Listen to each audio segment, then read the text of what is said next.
La tradition des vœux revient cette année avec un goût de déjà-vu, parce qu'il ne sera pas possible de nouveau de célébrer cette nouvelle année de manière conviviale, et aussi parce que l'hôpital doit affronter une nouvelle vague épidémique. Je souhaitais néanmoins m'adresser à vous avec Madame Lejeune et Monsieur Bidot, les présidents des conseils de surveillance de nos hôpitaux, pour vous adresser un message de soutien et revenir sur cette année qui se termine. Évidemment, c'est la fatigue et la lassitude qui dominent aujourd'hui, pour chacun de vous.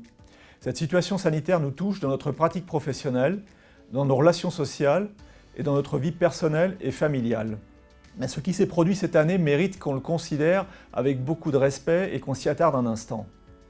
Si l'on regarde un an en arrière, la campagne de vaccination contre cette pandémie a été mise en place en quelques jours, avec l'ensemble de nos ressources médicales, soignantes, médico-techniques, logistiques, administratives.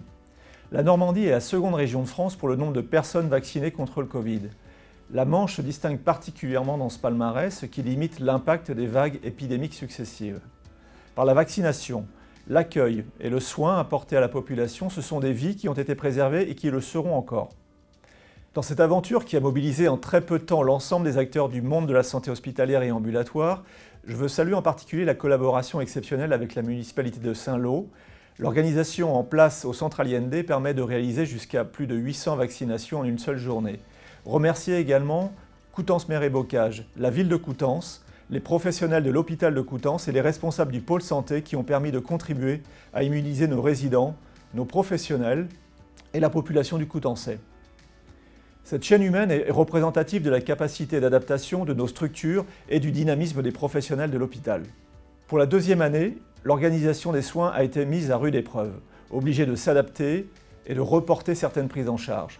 Il est très impressionnant de constater avec quelle rapidité les reports d'activité ont pu être rattrapés, limitant les pertes de chance pour nos patients. Par un effort de programmation, par un rythme de travail plus que soutenu et sans beaucoup de répit. C'est cela aussi la noblesse du service public hospitalier. Malgré tous les efforts accomplis, nous ne pouvons pas encore nous réjouir de laisser cette épidémie derrière nous. Je suis conscient que l'hôpital en général, nos deux hôpitaux en particulier, ont payé un prix humain à ce contexte sanitaire, au sein de leurs propres forces, individuellement et collectivement. Cette situation nous conduit à repenser la place de la santé dans nos sociétés, y compris dans les comportements civiques et citoyens sans lesquels une communauté n'existe pas. Je vous propose de réaliser tout ce qui a été fait depuis bientôt 2 ans et d'en être fier. Je vous exprime, au nom des instances de l'hôpital, de l'équipe de direction et à titre personnel, ma profonde gratitude pour tout le travail accompli cette année encore. Bravo et merci pour tout ce que vous avez réalisé en 2021. L'hôpital a évolué cette année dans le cadre du Ségur de la santé. Vous avez appris à connaître ce nom de code qui englobe avant tout la revalorisation des salaires et des statuts des professionnels hospitaliers. Elle signe également une évolution du pilotage de nos hôpitaux au profit d'une meilleure prise en compte des services et du terrain. Cette réforme, comme toutes les réformes, génère son lot de frustration. Elle n'a pas permis immédiatement de réenchanter l'hôpital. Il est également un fait que l'on ne peut nier. L'une des conséquences de ce que nous vivons est qu'un nombre certain de nos professionnels se détournent aujourd'hui de leur vocation. Pour toutes ces raisons, je tiens à vous assurer que nous allons nous emparer de cette réforme dans le sens de la simplification et au profit de vos initiatives. C'est un engagement qui sera porté dans notre exercice quotidien et dans le projet d'établissement pour ces prochaines années. Simplifier, déléguer, redonner du sens à notre action et à notre engagement. Le Ségur de la santé, c'est aussi le soutien à l'investissement hospitalier pour nous permettre de supporter la dette bancaire et de poursuivre nos investissements. Vous le savez déjà, les centres hospitaliers de Saint-Lô et Coutances seront accompagnés dans leurs projets par l'État, la région Normandie et par le département de la Manche. À Saint-Lô, cet appui va bénéficier au projet d'agrandissement des urgences, à la modernisation de nos consultations externes et de notre plateau d'imagerie. À Coutances, cet apport servira à la reconstruction du bâtiment médecine et à la modernisation du court séjour gériatrique. Nous reprendrons en 2022 cet exercice afin de préciser le contenu et l'enchaînement des opérations. Pour être complet sur le Ségur de la santé, je rappellerai également que le centre hospitalier de Coutances va bénéficier à partir de cette année du label Centre hospitalier de proximité. Appellation réservée aux établissements de soins qui devront, plus que tout autre, organiser leur fonctionnement avec la santé ambulatoire et les professionnels du domicile. Sur le plan budgétaire, l'hôpital de Coutances sera assuré d'une plus grande régularité de ses dotations pour sécuriser son fonctionnement et lui permettre de s'adapter à l'évolution de sa demande de soins. Nos deux hôpitaux poursuivent leur route commune. Les deux commissions médicales n'en font plus qu'une depuis ce mois de décembre. Je tiens à remercier les docteurs Olam Guillaume et Joseph Roy-Mumunga qui ont présidé ces dernières années les commissions médicales de nos hôpitaux. Et je salue le collectif de médecins qui a choisi de leur succéder, les docteurs Elisa Gdoun, Marine Châtelet-Porret, Sophie Delacroix de la Valette et Jean-Michel Petiot. Le groupement hospitalier Centre-Manche va grandir l'an prochain avec les nombreux atouts sur lesquels il peut s'appuyer. L'équilibre et l'attractivité de notre groupement hospitalier, même fragile, restent préservés. Notre exercice quotidien est de plus en plus organisé à l'échelle départementale, pour le fonctionnement des urgences, des soins critiques, pour le maintien de spécialités en état de fragilité. Nous avons, comme on dit, à la fois un grand pouvoir et une grande responsabilité dans cet exercice territorial.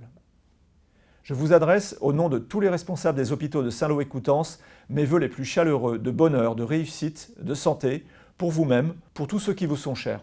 Que cette période des fêtes vous apporte un moment de répit et de réconfort, et surtout, prenez soin de vous. Bonne année à tous. Bonjour à toutes et à tous. Je voulais m'associer à Monsieur Marie et Monsieur Bidot pour tout d'abord vous remercier, au nom de tous les habitants, pour votre implication et votre engagement au quotidien, que ce soit dans vos missions administratives ou dans vos missions de soins auprès de vos patients.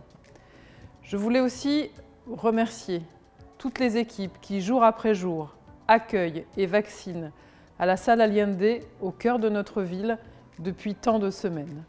Je voulais vous redire ici tout mon attachement et mon attention que je porterai aux différents projets qui seront mis en œuvre et menés aussi bien dans le cadre du Ségur de la santé que ceux articulés avec la médecine de ville.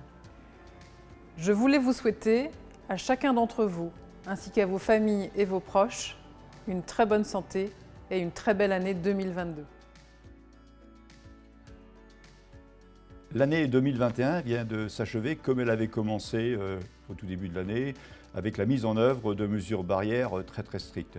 Je voudrais m'adresser tout particulièrement aux collaboratrices et collaborateurs de l'hôpital de Coutances, personnel soignant, médecins, services administratifs, services de restauration, services techniques, EHPAD, pour les remercier très sincèrement pour la mise en œuvre qu'ils ont déployée tout au long de ces 12 mois avec leur professionnalisme pour assurer un service de qualité à la population.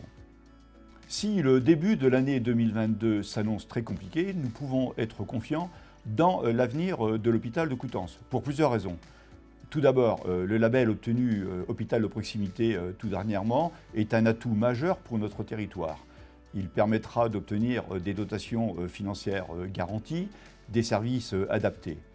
Des travaux importants sont programmés, plus de 12 millions seront investis, avec bien entendu le concours de l'État, le concours du département et de la région, avec des services comme la médecine, les urgences et les EHPAD.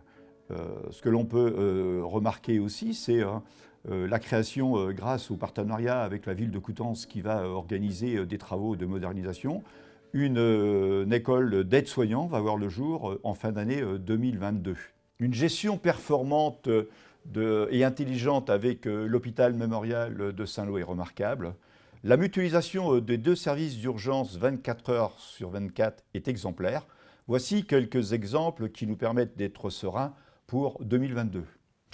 Le conseil de surveillance et moi-même vous présentons tous nos meilleurs vœux pour 2022. Que cette nouvelle année vous apporte plein de douceur, la réalisation de vos projets personnels et professionnels, ainsi qu'une très bonne santé pour vos proches et vous-même. Croyons en l'avenir. Très belle année 2022 à vous tous.